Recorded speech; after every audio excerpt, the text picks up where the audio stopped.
The Lord, जय मसीह की। परमेश्वर आज की सुबह आपको आशीष दे और बहुत ऐसे ब्लेस करे। हालेलुया।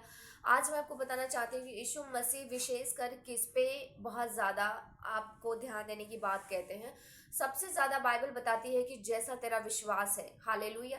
और सबसे ज़्यादा बाइबल प्रेरणा किस बात को देती है? पहला, आपका पवित्र जीवन।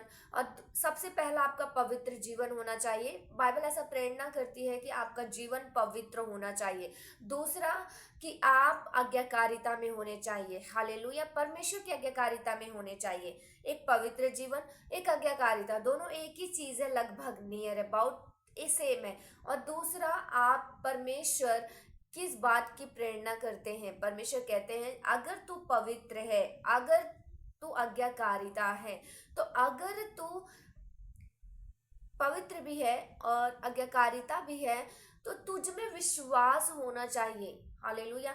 विश्वास होना चाहिए कि मैं ये कर सकता हूँ, यानी कि मैं नहीं, यानी कि यहोवा ये कर सकते हैं आपके जीवन में। एक इस बात की प्रेरणा है और दूसरी इस बात की प्रेरणा है कि विश्वास के साथ तेरा कर्म होना चाहिए। ये तीन चीजें अगर आपके जीवन में है तो आप सफल होने से आपको कोई भी रोक नहीं सकता है। ये तीन चीजें अगर आपके लाइफ में काम कर रही हैं तो आप सच में लाइफ की उस ऊंचाई तक जाएंगे जो अभी आंख ने नहीं देखी, कान ने नहीं सुना। हालेलुया। परमेश्वर कहते हैं तू पवित्र रहे, तू पवित्र जीवन जी, तू आज्ञाकारिता में रह। हालेलुया। मूसा का पवित्र जीवन था।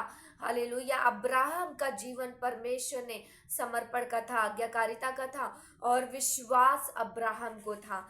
और अब्राहम ने कर्म भी किए। हालेलुया। उसी तरीके से विश्वास, आज्ञाकारिता और परमेश्वर की पवित्रता, अगर ये तीनों चीज आपके अंदर, चारों चीज है, तो आपको अपनी आशीषों को लेने से शैतान का बाप भी नहीं रोक सकता है। हालेलुया। क्योंकि एक यही हथियार है जिससे शैतान आपसे डरने लगेगा। शैतान आपके हर उन चीजों को छूने से डरने लगेगा अगर आपका जीवन पवित्र है। अगर आप पवित्र जीवन कब होगा? जब आप परमेश्वर के साथ प्रार्थना में बैठते हैं, हालेलुया, वचनों को पढ़ते हैं, तो परमेश्वर आपको हर उस गंदी चीजों से सेव करते हैं, बचाते हैं। हालेलुया। जब प्रार्थना करते हैं प्रभु जी, पौलुस जब अपने शरीर की क्रियाओं को मारते थे तब उन्होंने कहा कि मैं शरीर का कर्जदार नहीं हूँ, मैं शरीर की इच्छाओं को मारता हूँ। क्यों मारते थे? क्या जरूरत थी?